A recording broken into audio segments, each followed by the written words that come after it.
Et voici la revue de presse de Natacha Polony. Bonjour Natacha. Bruce, bonjour Julie. Bonjour. Et bonjour à tous. Aujourd'hui en une de vos journaux, on parle gros sous. Le Dauphiné nous propose d'en dépenser, voler en apesanteur pour 6 000 €. Ça fait envie. Le Parisien aujourd'hui en France nous parle de ceux qui en gagnent beaucoup. Et sur notre dos, les péages sont-ils trop chers? Et les Échos nous signalent qu'il est plus difficile d'en cacher. Évasion fiscale, le refuge suisse sous pression. Bon, alors, décidément, l'évasion fiscale, c'est le thème du jour. Ah oui, puis alors là, c'est un joli trait d'humour quand même. C'était une des Échos, le jour où tout le monde ne parle que de l'article de Mediapart. Libération, Le Parisien reprennent les informations du site. Jérôme Cahuzac, ministre du Budget, aurait eu un compte en Suisse jusqu'en 2010, au moment où il a pris la présidence de la Commission des finances de l'Assemblée. Mais je vous conseille tout simplement d'aller directement vous fournir à la source. Oui. L'article de Fabrice Arfi, qui devrait d'ailleurs être suivi de quelques autres, j'imagine, parce que c'est la spécialité de Mediapart. Vous savez, le feuilleton à visée publicitaire. Donc on sort les infos au fur et à mesure.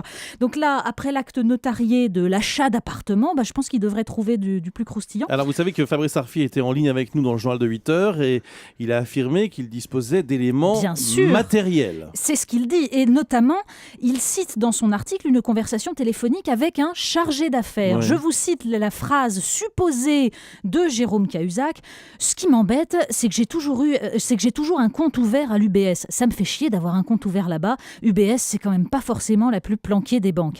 Alors la conversation daterait, d'après Fabrice Arfi, de 2000. Et il prétend donc qu'il en existerait une trace. Et là, on se demande, c'est une trace, c'est-à-dire quoi? Ça veut dire que le charmant chargé d'affaires aurait enregistré.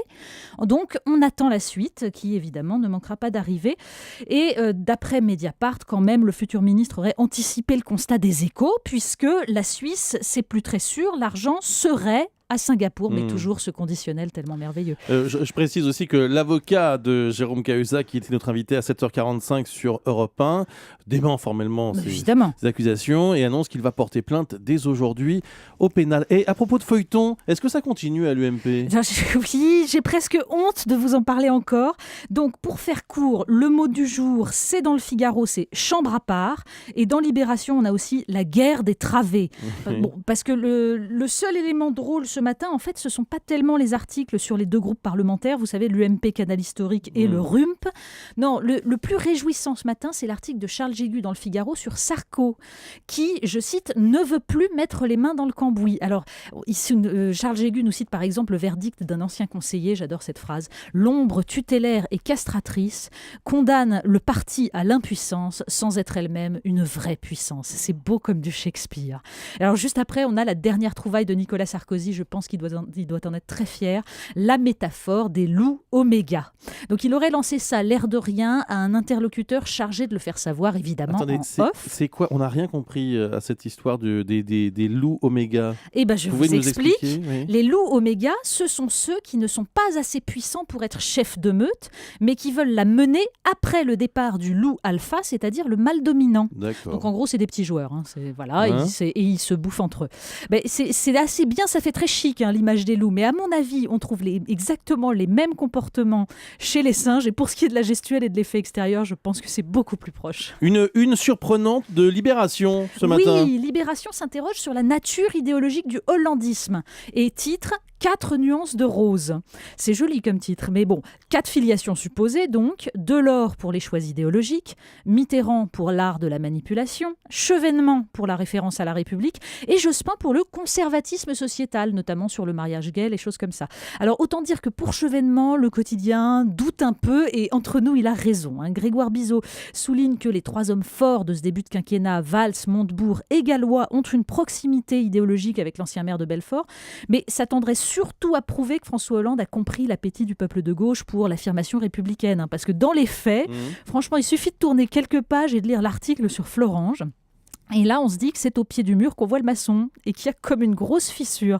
Libération évoque évidemment l'accord avec Mittal comme une trahison, l'entourloupe des 180 millions d'investissements vendus par Jean-Marc Ayrault et qui n'en sont que 53.